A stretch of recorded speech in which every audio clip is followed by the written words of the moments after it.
उत्तराखंड की बेखौफ आवाज़ ओंकार पहाड़ की में सादर पहला। और आज इस एपिसोड में एक छोटी सी लघु कथा, दो बर्डों की कहानी, योगा डे पे विशेष। और क्यों ये कहानी, ये हम लास्ट में बताएंगे कि ऐसा क्या हुआ कि आज हमें ओंकार में ये एपिसोड भी डालना पड़ा। तो चलिए सीधा पहाड़ चलते हैं। दो बर्डों की कहानी, दोनों एक ही उम्र के, तकरीबन 85 साल के, और दोनों का एक ही संदेश। लेकिन एक बौड़ा के लिए बज रही हैं तालियां, एक बौड़ा ने खाई थी गालियां। अंतर है दोनों बौड़ों में। बौड़ा जी बोले तो ताऊ जी, ठीक है ना, हमारे पहाड़ों में बौड़ा जी बोलते हैं। तो पहले उन बौड़ा जी की बात करेंगे जिन्होंने खाई थी गाली, फिर आएंगे दूसरे बौड़ा जी पे, कौन से, ताली वाले पे। ये किस्सा भूले तो नहीं होंगे ना आप? वो एक ब्लॉगर प्रधानी बिटिया, और वहाँ भी 85 साल के एक ताऊ जी, बुजुर्ग बौड़ा जी, उन्होंने सिर्फ इतनी सी बात की थी जब उनको उकसाया गया था। तो जो उन्होंने बचपन से लेकर बुढ़ापे तक अपने बुजुर्गों से सुना था ना, हमारे बुजुर्ग क्या कहते थे, हमें भी कहते थे, गांव के भी बुजुर्ग कहते थे और अपने परिवार के भी कहते थे कि जब बच्चा उदंड होता था ना, उपद्रवी बच्चा, तो उसको डराने के लिए क्या कहते थे, सुधर जा नतरामो तो छने गुटिया दिन। समझ रहे मेरी बात? गौशाला में बंद कर देंगे, ये बोलते थे हमारे बुजुर्ग। हमें भी बोला गया और आप जो सुन रहे हैं आपको भी बोला गया होगा। तो हुआ क्या था कि जो अपनी ब्लॉगर प्रधानी बिटिया थी, अब डिटेल में तो हम नहीं जाना चाहते, सबको याद है, भूला तो कोई नहीं है।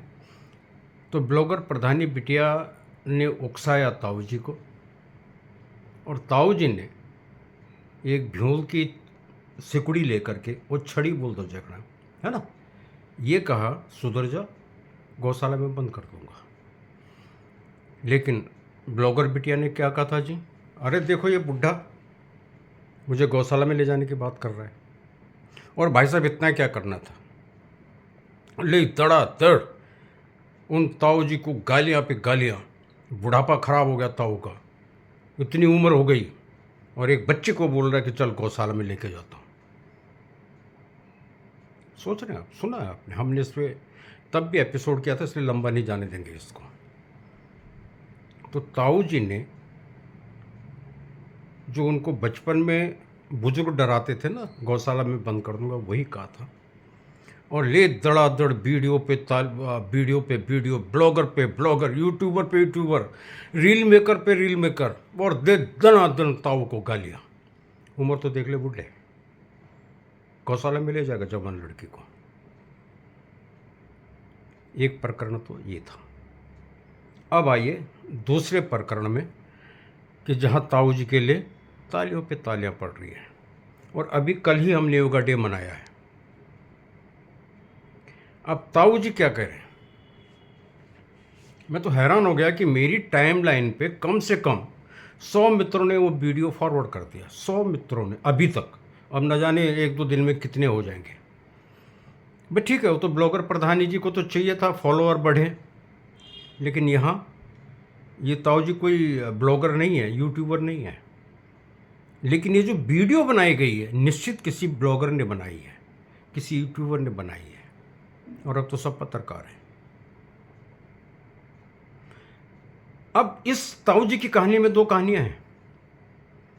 पहला तो वाकई हकीकत में वो अपने पहाड़ की जो पानी है, जो आबो हवा है, उसका चित्रण कर रहे हैं कि यहाँ योगा की ज़रूरत नहीं पड़ती, यहाँ आप पहाड़ों में रहिए और आप बिना योगा के स्वस्थ रहेंगे, मस्त रहेंगे। मुझे देख लीजिएगा, 85 साल का हूँ, किसका योगा और किसका क्या। बहुत अच्छा चित्रण जो पहाड़ों में होता था। वही कह रहे हैं कि जैसे हमारी माताएं बहनें चक्की पिसा करती थी, वो सबसे बड़ा योगा था। धान कूटती थी, वो सबसे बड़ा योगा था। ठीक है। महिलाओं का तो वर्णन कर दिया ताऊ जी ने। मर्द क्या करते थे भाई, वो हम बताते। मानते हम ताऊ जी की बात। मर्द जो हल लगाते थे ना, तो पूरे बदन के पेंच ढीले हो जाते थे। ठीक है। बरसात में पहले हल लगाया, सिंचाई की, और फिर एक मुआया कहलाता था, cup cup cup cup cup समतल करने के लिए। कैसे कैसे नहीं लगा पाते, मानते हैं योगा था।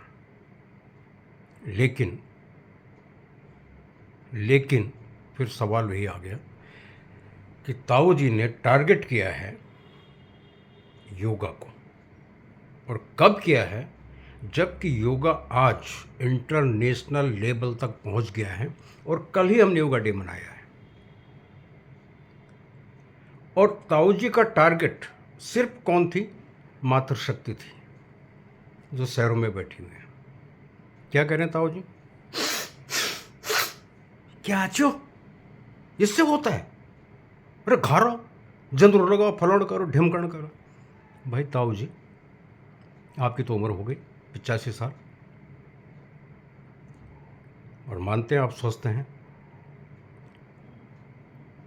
और आप क्या कर रहे हैं? आपने भी बताया, बस इस डांड से उस डांड दौड़ता हूँ, इधर से उधर दौड़ता हूँ, ये देखता हूँ, वो देखता हूँ। आपने कहीं पर भी ये कहा हो अगर कि मैंने हल लगाया, मैंने मुआया लगाया, मैंने भदौड़ खेंडा जानते हैं? मतलब क्या होता था किसी ज़माने में, अब ये खेत है, उसके ऊपर भी खेत होते थे, लेकिन वो ऐसे खेत थे, नाम तो बाप दादा के होते थे, लेकिन वो ऐसे पड़े रहते थे। तो जो समझदार और कर्मठ व्यक्ति होता था, वो वहाँ पे कुदाल फावला लगा के उनको खेत का रूप दे करके उन पर भी काम करता था। कि कहीं पर भी ताऊ जी ने ये कहा है कि मैं स्वस्थ इसलिए हूँ कि मैंने यहाँ तमाम धार के धार खुदाई करके और खेत बना दिए हैं, बंजर खेत आबाद कर दिए, फलाना कर दिया, ढिमकाना कर दिया। सिर्फ और सिर्फ टारगेट थी तो मातृशक्ति, जो शहरों में बैठी हुई आज योगा कर रही है। नहीं करेंगे तो क्या करेंगे भाई? ठीक है ना। अब ये एपिसोड क्यों लाना पड़ा? ये आपके लिए लाना पड़ा। तो इसलिए लाना पड़ा, इसको ही कहते हैं भेड़ चाल। जिस भेड़ चाल के शिकार हम हो गए ना, ये भेड़ चाल है। और हमारा पहाड़ तो इसकी लपेट में बहुत ज़्यादा है, इस भेड़ चाल की। अच्छी बात हो उसको तो हम साइड कर देते हैं।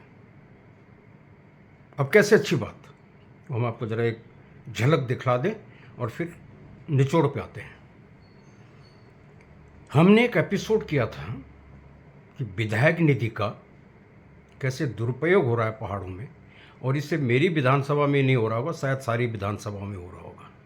मेरी विधानसभा में गांव की ज़मीन है, और मैंने भी देखा था कभी बाप दादा उसको आबाद करते थे, लेकिन आज की तारीख में वो ज़मीन नहीं भी तो पिछले 30 साल से बंजर पड़ी हुई है। और सारे खेत, जो लेंटिना घास आ गई ना, जिसको हमारे पहाड़ों में अकड़िया बोलते हैं, उससे ढका पड़ा है, खेत नज़र नहीं आ रहा है।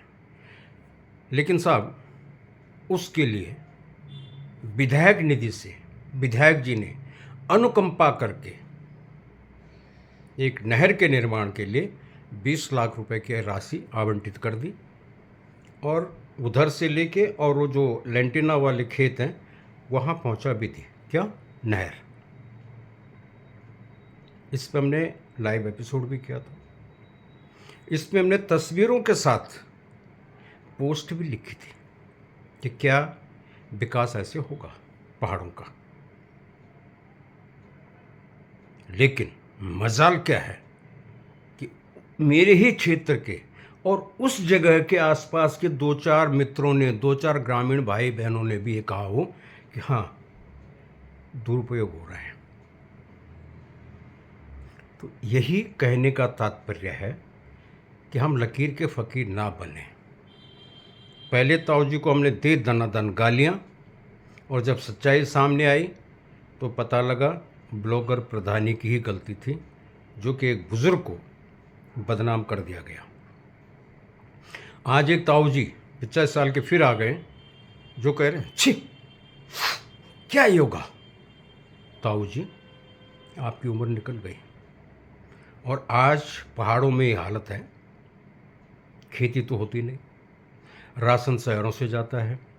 हर राशन में आटा हो, गेहूँ हो, दाल हो, कुछ भी हो, सब में पेस्टिसाइड है। और अगर वो आपको ही देख के चलते रहें कि ताऊ जी 85 साल के हो गए, इन्होंने कभी योगा नहीं किया, हम भी बंद कर देते योगा, तो ताऊ जी आप मरवा दोगे इनको। कहे बाबा का 85 साल, ये 85 दिन में टपक पड़ेंगे। लेकिन साहब ले भीड़ चाल मची हुई है, मेरे पास आया, मैंने धड़ से आगे वीडियो आगे फॉरवर्ड कर दिया। तो हुंकार ये पूछना चाहती है अपने पहाड़ वासियों से, इसी भेड़ चाल पे कब तक चलते रहेंगे। आज पहाड़ बर्बाद है, विकास में पिछड़ा हुआ है। कोई विधानसभा ऐसी नहीं है कि जहाँ विकास की गंगा बह रही हो। आज हमें जागरूक होने की ज़रूरत है, आज हमें भेड़ चाल पे चलने की ज़रूरत नहीं है। तो क्या सुधरेंगे हम? ये था इस वीडियो के मार्फत संदेश। और सुन के अच्छा लगे प्रतिक्रिया दीजिएगा, और फिर अगर आप चाहेंगे तो कौन मित्र इस पे हिम्मत रखता है लाइव में बात करने की, वो भी बताएगा। हम लाइव भी आएंगे आपके लिए, अपने पहाड़ के लिए, अपने पहाड़ को जागरूक करने के लिए, अपने पहाड़ को इस भेड़ चाल से हटाने के लिए।